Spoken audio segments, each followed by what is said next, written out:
प्राचीन समय की बात है। एक गांव में रमेश नाम का आदमी अपने माता पिता के साथ रहता था। रमेश के पिता बहुत ही मेहनती और समझदार थे। उनके पास गांव में छोटी सी जमीन थी जिस पर रमेश के पिता कड़ी मेहनत करते थे। रमेश की माता एक गृहिणी थी। वो घर के सारे काम देखती थी, पर रमेश का किसी भी काम में मन नहीं लगता था। वो हमेशा भगवान का नाम जपता रहता था। उसे भगवान से इतना प्यार था कि वो नाम जपने के अलावा दूसरा कोई काम नहीं करता था। उसे भगवान के नाम की इतनी लगन थी कि वो सुबह शाम भगवान का नाम ही जपता रहता था। उसकी ऐसी हालत देखकर उसके माता पिता दोनों ही बहुत परेशान थे। एक दिन रमेश के पिता खेत जा रहे थे। तभी रास्ते में उन्हें एक गांव वाला सुरेश मिला।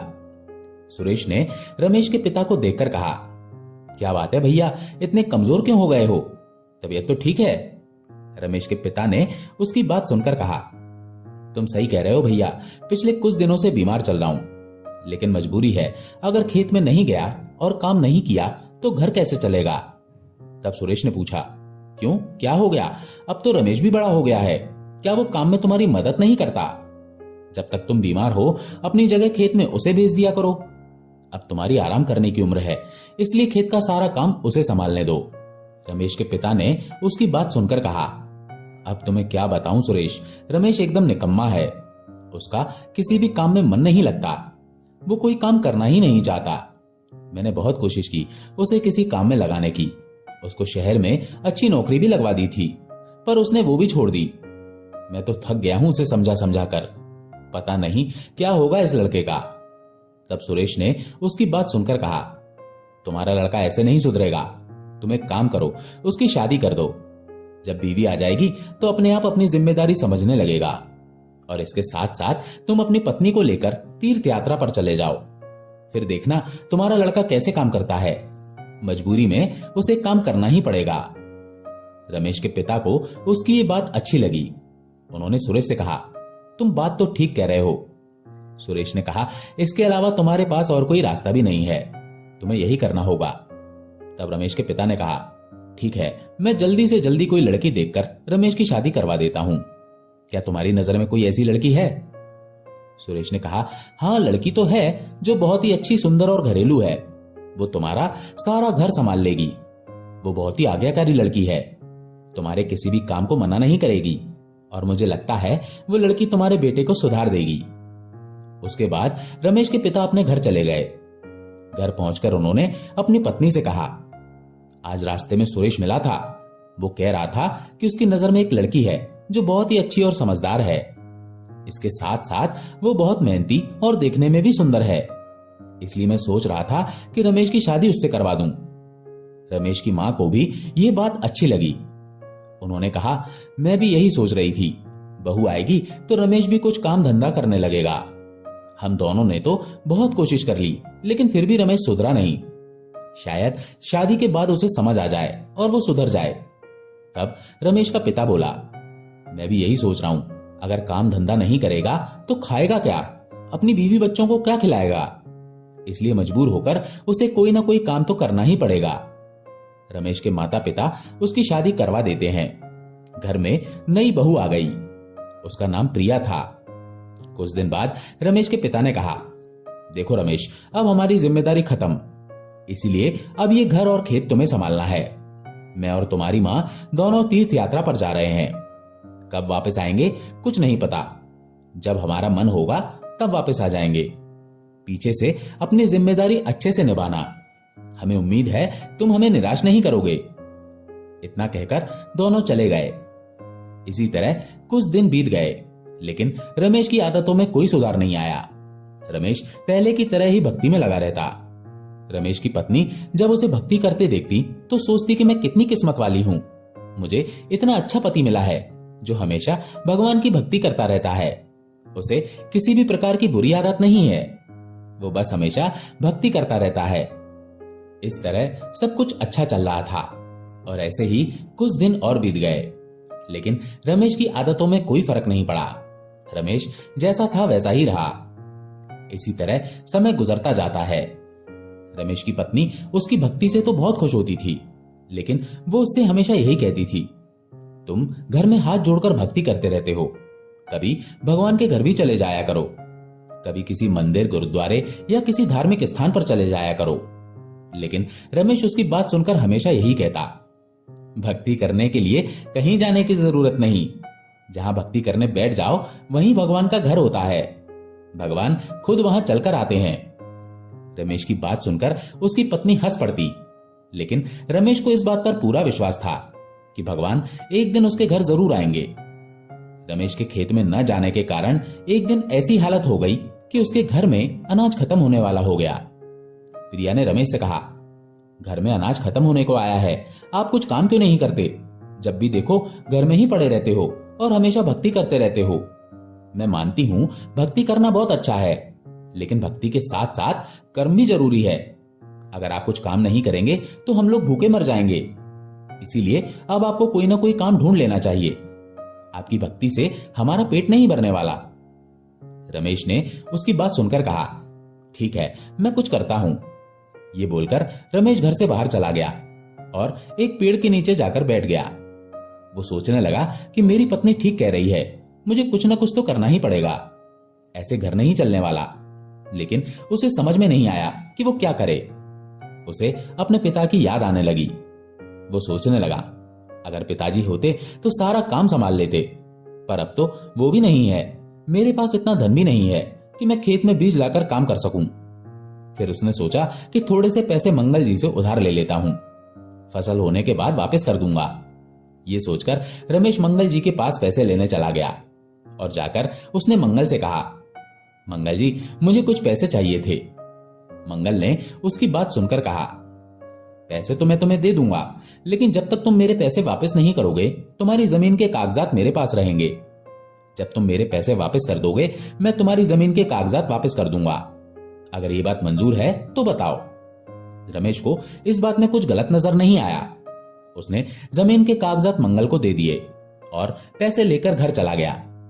घर पहुंचकर रमेश भक्ति करने बैठ गया और बैठे बैठे सोचने लगा, हे भगवान, खेत के लिए कर्ज तो उठा लिया है, इसके आगे अब आप संभाल लेना। अगले दिन रमेश उन पैसों से बीज ले आया और फसल की बुआई शुरू कर दी। देखते ही देखते कुछ दिनों में अच्छी फसल नजर आने लगी, पर इसके बावजूद रमेश की आदत नहीं गई। वो आधा समय भगवान की भक्ति में बैठता और आधा समय खेत की रखवाली में। एक दिन रमेश भगवान की भक्ति में इतना लीन हो गया कि कब जंगली जानवरों ने आकर उसका खेत खराब कर दिया उसे पता ही नहीं चला। जब रमेश भगवान की भक्ति से उठा तो उसने देखा कि सारी फसल बर्बाद हो गई थी। वो सोचने लगा, हे भगवान, ये कैसे हो गया? मुझे तो कुछ पता ही नहीं चला। अब घर जाकर प्रिया को क्या बताऊंगा? मंगल के पैसे भी वापस करने हैं। हे भगवान, ये आपने क्या कर दिया? अब मैं क्या करूं? इसी परेशानी में वो चलता चलता घर पहुंचा। घर जाकर उसने प्रिया से कहा, हमारी खेत की सारी फसल जंगली जानवरों ने बर्बाद कर दी। प्रिया ने उसकी बात सुनकर कहा, जब जंगली जानवर खेत में घुसे तब आप क्या कर रहे थे? आपने उन्हें भगाया क्यों नहीं? तब रमेश ने कहा, मुझे पता ही नहीं चला कि वे कब खेत में घुसे। प्रिया ने उसकी बात सुनकर कहा, लेकिन मैं जानती हूं ये सब कैसे हुआ होगा। आप भगवान की भक्ति में इतना लीन हो गए होंगे कि अपने खेत की तरफ ध्यान ही नहीं दिया होगा। आपकी इसी आदत के कारण ये सब हुआ है। आप कुछ तो शर्म करो। मैंने और भी लोगों को भक्ति करते देखा है, पर ऐसी भक्ति जिसकी वजह से मनुष्य खुद का नुकसान करवा ले, ऐसी भक्ति किस काम की? आपकी इसी भक्ति की वजह से आज हमारी ऐसी हालत है। लेकिन इसके बावजूद रमेश घर में बैठा भक्ति करता रहता था, कोई काम नहीं करता था। एक दिन प्रिया ने बैठकर सोचा कि ये तो कोई काम करेंगे नहीं, इसीलिए अब मुझे ही कुछ ना कुछ करना पड़ेगा। मेरी तो किस्मत ही फूट गई है इस आदमी से शादी करके। मैंने क्या सोचकर शादी की थी और मेरे साथ क्या हो गया? जब मैं शादी करके आई थी तो मुझे लगता था कि मेरी किस्मत अच्छी है जो ऐसे आदमी से शादी हुई है जो भगवान की भक्ति करता है। लेकिन मुझे यह नहीं पता था कि इनकी भक्ति ही एक दिन मुझे ले डूबेगी। आज इनकी भक्ति की वजह से ही घर में खाने के लिए एक दाना भी नहीं है। ये सोचकर प्रिया पड़ोस में काम ढूंढने के लिए चली गई। प्रिया लोगों के घरों में जाकर खाना बनाने का काम शुरू कर देती है और इस तरह प्रिया का घर चलने लगता है। एक दिन जब प्रिया काम से वापस आ रही थी तो मंगल ने बीच रास्ते में उसे रोक लिया और उससे कहा, मेरा कर्ज कब वापस करोगी? अब तुम्हारे पति से बात करने का तो कोई फायदा नहीं, वो तो सारा दिन घर में बैठा रहता है। उससे तो कोई उम्मीद करना बेकार है। अगर तुम अपना खेत वापस चाहती हो तो तुम्हें मेरा कर्ज वापस करना होगा। प्रिया ने उसकी बात सुनकर कहा, आप मुझे थोड़े दिन की मोहलत और दे दीजिए, मैं कुछ न कुछ करके आपका कर्ज जरूर वापस कर दूंगी। मंगल ने उसकी बात सुनकर कहा, ठीक है, मैं तुम्हारे ऊपर भरोसा करके तुम्हें कुछ दिनों की मोहलत और देता हूं, लेकिन मैं ज्यादा दिन इंतजार नहीं करूंगा। प्रिया उसकी बात सुनकर घर चली गई।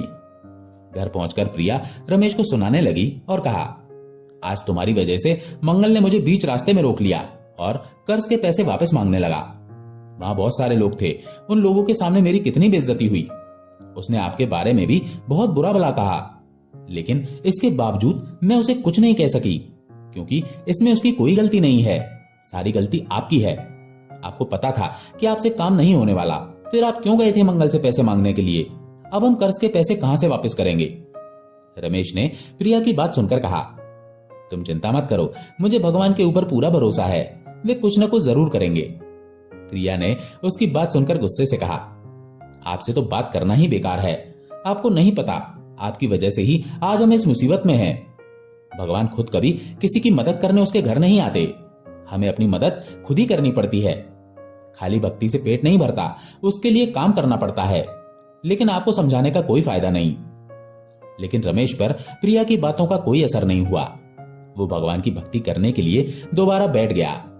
उसे विश्वास था कि भगवान एक दिन उसके घर जरूर आएंगे और उसकी सभी परेशानियों को खत्म करेंगे। उधर प्रिया लोगों के घर काम करने के लिए चली गई। ऐसे ही कुछ दिन गुजर गए।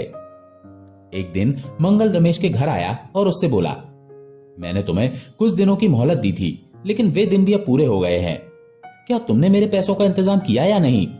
मैं आज अपने पैसे लेकर जाऊंगा।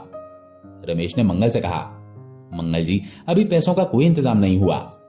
मंगल ने उसकी बात सुनकर कहा, मैं अब कुछ नहीं सुनना चाहता। अगर तुमने एक हफ्ते के अंदर मेरे पैसे वापस नहीं किए तो मैं तुम्हारी जमीन पर कब्जा कर लूंगा, उसके बाद तुम मुझे मत कहना। प्रिया ये सुनकर बहुत परेशान हो गई। रमेश वहां से उठकर बाहर चला गया और एक पेड़ के नीचे बैठकर सोचने लगा। उसने हाथ जोड़कर कहा, भगवान, अब आपका ही सहारा है, आप ही कुछ कीजिए। मैं मंगल के पैसे कहां से वापस करूंगा? मेरे पास तो पैसे वापस करने का कोई रास्ता नहीं है। मैं क्या करूं भगवान? मैं जैसा भी हूं आपने ही मुझे बनाया है, इसमें मेरी क्या गलती है? मैंने तो अपना जीवन आपके हवाले कर दिया है। मेरे सुख और दुख को आपको ही देखना है। मेरे सारे सुख और दुख आपके ही हैं, अब आपको ही कुछ करना होगा। इसीलिए अब मैं सब कुछ आपके ऊपर छोड़ता हूं। इस तरह देखते देखते एक हफ्ता बीत गया और मंगल रमेश के घर आया। उसने प्रिया से रमेश के बारे में पूछा। प्रिया ने मंगल की बात सुनकर कहा, वो तो घर में नहीं है। मंगल ने उसकी बात सुनकर कहा, वो जानता था कि आज मैं आने वाला हूं, इसलिए जानबूझकर भाग गया। उसे क्या लगता है उसके इस तरह भागने से मैं अपने पैसे छोड़ दूंगा? मुझे पहले ही समझ जाना चाहिए था कि वो निकम्मा मुझे पैसे कहां से देगा। वो अपना घर तो चला नहीं सकता और न ही अपनी बीवी को संभाल सकता है। अब वो कर्ज के पैसे कहां से वापस करेगा? इतना बेशरम आदमी मैंने आज तक नहीं देखा जो अपनी पत्नी के पैसों पर जीवन जी रहा है। खुद घर में ऐश करता है और तुम्हें लोगों के घर में काम करने के लिए भेजता है। उसे तो शर्म के मारे डूब मरना चाहिए। इस तरह मंगल रमेश को बुरा भला कहने लगा। प्रिया से यह सब सुना नहीं गया और वो बोली, आप मेरे पति के बारे में ऐसा मत बोलो। मंगल ने उसकी बात सुनकर कहा, क्यों ना कहूं, तुम खुद ही बताओ कि क्या मैं कोई झूठ बोल रहा हूं? सच हमेशा कड़वा ही होता है। फिर वो प्रिया से बोला, अच्छा तुम एक बात बताओ, रमेश से शादी करके तुम्हें क्या सुख मिला है जो तुम उसके बारे में कुछ नहीं सुनना चाहती? उसने तुम्हें दिया ही क्या है? मेरी बात मानो, तुम उसे छोड़ दो और मेरे पास आ जाओ। प्रिया ने मंगल के मुंह से ऐसी बात सुनकर गुस्से से कहा, मंगल जी, तमीज से बात करिए। आप जानते हैं आप क्या बोल रहे हैं? हम गरीब हैं तो क्या हुआ, हमारी भी इज्जत है। मंगल ने प्रिया की बात सुनकर कहा, कब तक तुम इस तरह गरीबी में जीवन गुजारोगी? अगर रमेश के पास रहोगी तो हमेशा दुखी ही रहोगी।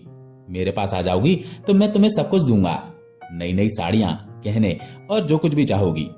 और इसके साथ ही रमेश ने जो कर्ज मुझसे लिया है मैं उसे भी माफ कर दूंगा। मैं तुम्हें रानी बनाकर रखूंगा। प्रिया को उसकी बात सुनकर बहुत गुस्सा आया। उसने कहा, आपकी हिम्मत कैसे हुई मुझसे ऐसी बात करने की? आप अभी मेरे घर से निकल जाइए, वरना मुझसे बुरा कोई नहीं होगा। आपसे कर्ज लिया है तो क्या हुआ? उसके बदले में आप जो कुछ भी मन में आए बोलते रहोगे। आपने मुझे समझ क्या रखा है? जल्दी से मेरे घर से निकल जाइए, वरना मैं पड़ोसियों को बुलाकर उनके सामने आपको बेइज्जत करूंगी। मंगल को उसकी बात सुनकर गुस्सा आ गया। वो बोला, तुम्हारी इतनी हिम्मत, तुम मुझसे ऊंची आवाज में बात करती हो, मेरे ही टुकड़ों पर पलती हो और मुझसे ही जुबान लड़ाती हो। मैं तो तुम्हारे भले के लिए कह रहा था। वैसे उसने तुम्हें आज तक दिया क्या है? अब देखो मैं तुम्हारा क्या करता हूं। तुम्हें पैसे पैसे के लिए मोहताज ना किया तो मेरा नाम बदल देना, और अब तुम दोनों अपना खेत भूल जाओ। उस खेत में पैर रखने की भूल मत करना, वरना तुम दोनों की टांगें तोड़ दूंगा। अब वो खेत मेरा हो गया, तुम दोनों का अब उस पर कोई अधिकार नहीं। ये बोलकर मंगल वहां से चला गया। प्रिया को मंगल की बातों पर बहुत गुस्सा आ रहा था। वो सोचने लगी, ये सब रमेश की वजह से हुआ है।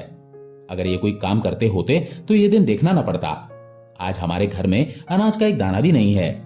ऊपर से आज मंगल ने इतनी बदतमीजी से बात की। सब इनकी वजह से हुआ है। अभी वो सोच ही रही थी कि तभी रमेश बाहर से आया और चौकड़ी मारकर भगवान की भक्ति करने लगा। उसे इस तरह देखकर प्रिया को बहुत गुस्सा आया और वो बोली, ये सब अब मेरे घर में नहीं चलेगा। अपना सामान उठाइए और निकल जाइए यहां से। ये घर मैं चला सकती हूं और आज के बाद मैं ही चलाऊंगी। अब मुझे आपकी कोई जरूरत नहीं। पता है आपके कारण आज मंगल ने मुझे क्या क्या बोला, लेकिन आपसे बात करना फिजूल है। आप मेरी नजरों से दूर हो जाइए। आज के बाद मुझे अपना मुंह मत दिखाना। आप जहां जाना चाहते हो जा सकते हो। रमेश ने उसकी बात सुनकर कहा, ये तुम क्या कह रही हो? मैं कहां जाऊंगा और कहां रहूंगा? तब प्रिया ने कहा, ये सब अपने भगवान से पूछो। जहां रहना है वहां रहिए, लेकिन यहां से चले जाइए। ये बोलकर प्रिया ने रमेश को घर से बाहर निकाल दिया। रमेश घर से निकलकर दूर जाकर एक पेड़ के नीचे बैठ गया और रोने लगा। वो कहने लगा, हे भगवान, ये मेरे साथ क्या हो गया? बचपन से आपकी भक्ति कर रहा हूं, उसके बदले में आप मुझे ये कैसी सजा दे रहे हो? रमेश के जाने के बाद प्रिया घर के बाहर परेशान हालत में बैठी हुई थी। तभी वहां पर अचानक एक आदमी आया, जिसके पास एक बड़ा सा थैला था जो सामान से भरा हुआ था। वो आदमी आकर प्रिया के सामने खड़ा हो गया और फिर बोला, बहन जी, रमेश यहाँ रहता है? प्रिया ने कहा, हाँ वो यहीं रहते हैं, मेरे पति हैं। आप कौन हो और आपको क्या काम है? क्या मेरे पति ने आपसे भी कुछ पैसे लिए थे? प्रिया की बात सुनकर वो आदमी बोला, नहीं बहन जी, आप गलत सोच रही हैं।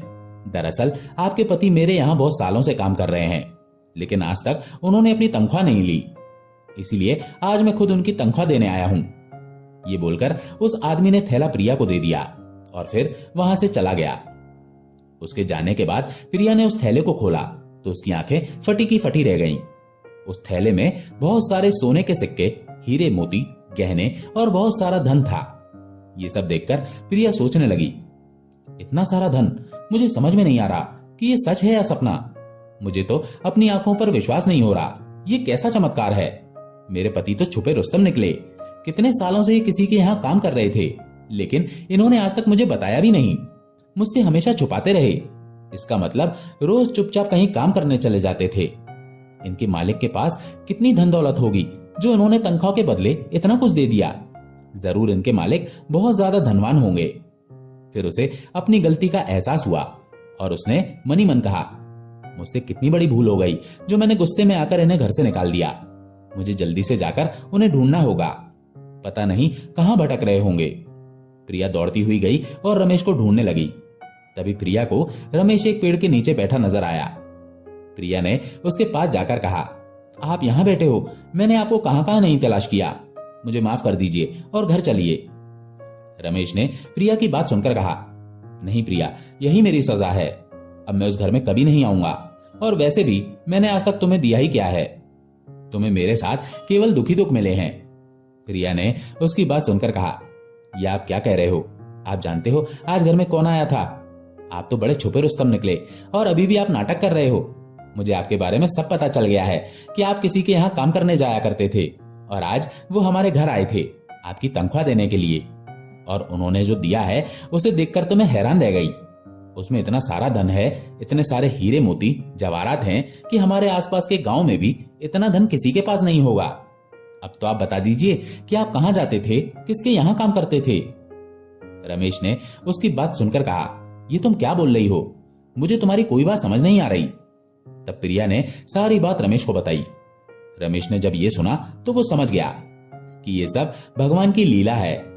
उसने कहा, मैं हमेशा कहता था कि भगवान मेरे घर आएंगे, और आज जब वो घर आए तो मैं घर में नहीं था। उसके बाद प्रिया रमेश को लेकर घर आ गई। घर आकर जब रमेश ने इतना सारा धन देखा तो उसकी आंखें भर आईं। उसने प्रिया से कहा, प्रिया, ये सब भगवान की कृपा है। तुम्हें धन दौलत देने जो आदमी आया था वो कोई और नहीं बल्कि साक्षात भगवान ही थे, जिनकी भक्ति मैं बचपन से करता चला आ रहा हूं। उन्होंने आज मेरी भक्ति की लाज रख ली। देखो आज उन्होंने भक्ति के फल स्वरूप क्या दिया है, जिसकी मैंने कभी कल्पना भी नहीं की थी। प्रिया ने जब रमेश की बात सुनी तो वो हाथ जोड़कर रमेश से बोली, आप मुझे माफ कर दीजिए, मैंने आपको बहुत बुरा भला कहा। सच में जब एक भक्त को भगवान की जरूरत होती है तो वो किसी न किसी रूप में आकर अपने भक्त की सहायता जरूर करते हैं, और आज तो मैंने ये सब कुछ अपनी आंखों से देख लिया। अब मैं आपको और आपकी भक्ति को लेकर कभी कुछ नहीं कहूंगी। आज तो भगवान को भी आपके आगे झुकना पड़ा। भगवान खुद चलकर आपके घर आए, इसीलिए आप मुझे माफ कर दीजिए। अब हमें सिर्फ भगवान का ही सहारा है। आखिर ये सब कुछ उन्होंने ही तो हमें दिया है। आज की कहानी से हमें शिक्षा मिलती है कि हमें निस्वार्थ भगवान की भक्ति करनी चाहिए। अगर हम बिना स्वार्थ के भगवान की भक्ति करेंगे तो हमारे जीवन में कभी कोई परेशानी नहीं आएगी, और हमें भी भक्ति करने से एक न एक दिन भगवान के दर्शन जरूर होंगे। दोस्तों, आशा है ये कहानी आपको पसंद आई होगी। अगर पसंद आई हो तो वीडियो को लाइक करके कमेंट में जय श्री राम जरूर लिखें। चैनल पर अगर पहली बार आए हैं तो चैनल को सब्सक्राइब जरूर करें। जय श्री राम।